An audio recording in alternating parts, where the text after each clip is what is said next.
All right, so I have, this is basically a video that's gonna be on how to derive this formula here, the minus b over 2a. What it even does, it basically helps you find the points or the coordinates of the vertex.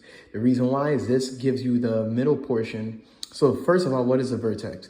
So a vertex is basically the highest or lowest point of a parabola. So here, this is the highest point of it, right? That's the vertex. Here, this is the highest point. Right here, this is also the highest point. This is also the highest point.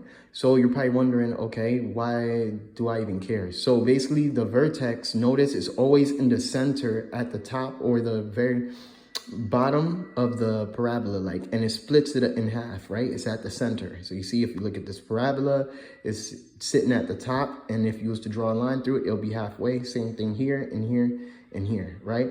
So basically this helps you find the halfway point on the x-axis of the vertex. That's what this specific value gives you. And then when you plug that into the output, it'll tell you where you land at on the y portion, or the f of x, or the output axis, right? Or vertical axis. So let's figure out how to get this right here.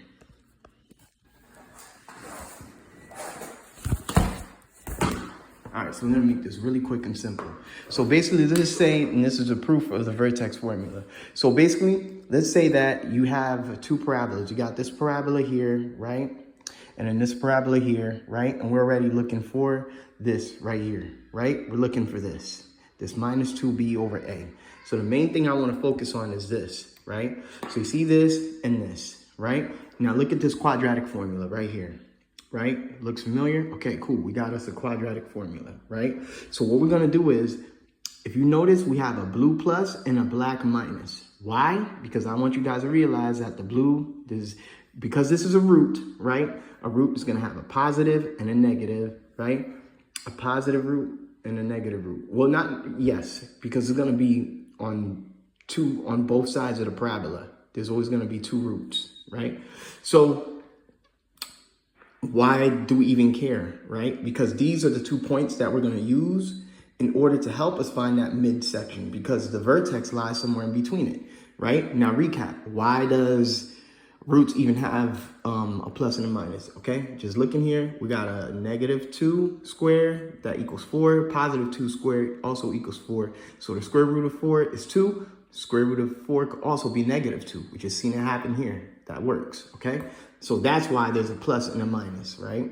You see where I'm getting with it? All right, now there's something called a midpoint formula, right? What the midpoint formula does, it basically gets the average between two distances pretty much, right? In this case, we got x1, x2. What is x1, x2? So x1 is basically gonna be the quadratic formula, but just with the plus square root.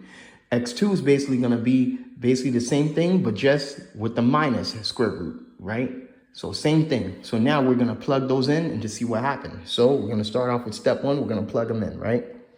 So now that we're plugging it in, right? See here? See that? Let me make sure you guys can get both. Get a view of both. Yeah, there we go. We can kind of see both of them right there. So yeah, so basically we have this right here. This is gonna be your minus b, and then they both got minus b, and then we're just plugging it in, right? And then you got this 2 over 1. I made this a 2 over 1 for a reason, but this is basically the denominator. Every number has a 1 under it, right?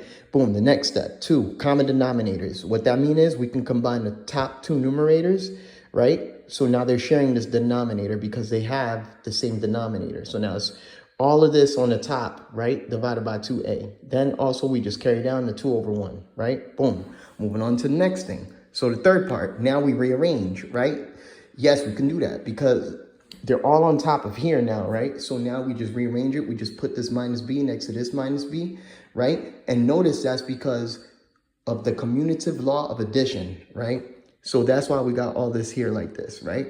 So this is all of this still same thing, right? But we just rearrange the minus b and the minus b over 2a and all of that over 2 over 1. Now, moving on.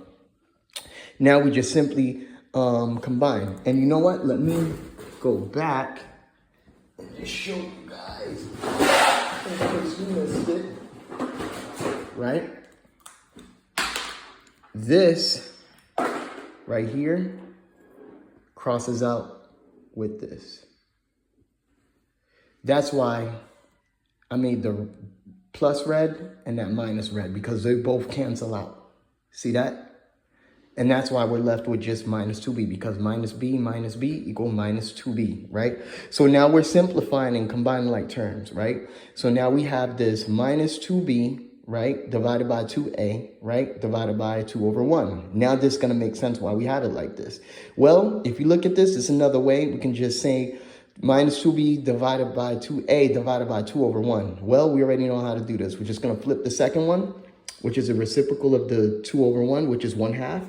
So now we got minus 2b, right, over 2a. So notice I made the two reds on purpose because you can cross them out. This is going to cross out. That's going to cross out. So what are we left with? Then we're left with minus b over 2a.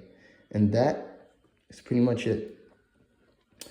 All right, that's it. If you guys want me to make quick little proof videos like this, just let me know. Leave comments, like, subscribe, and just let me know.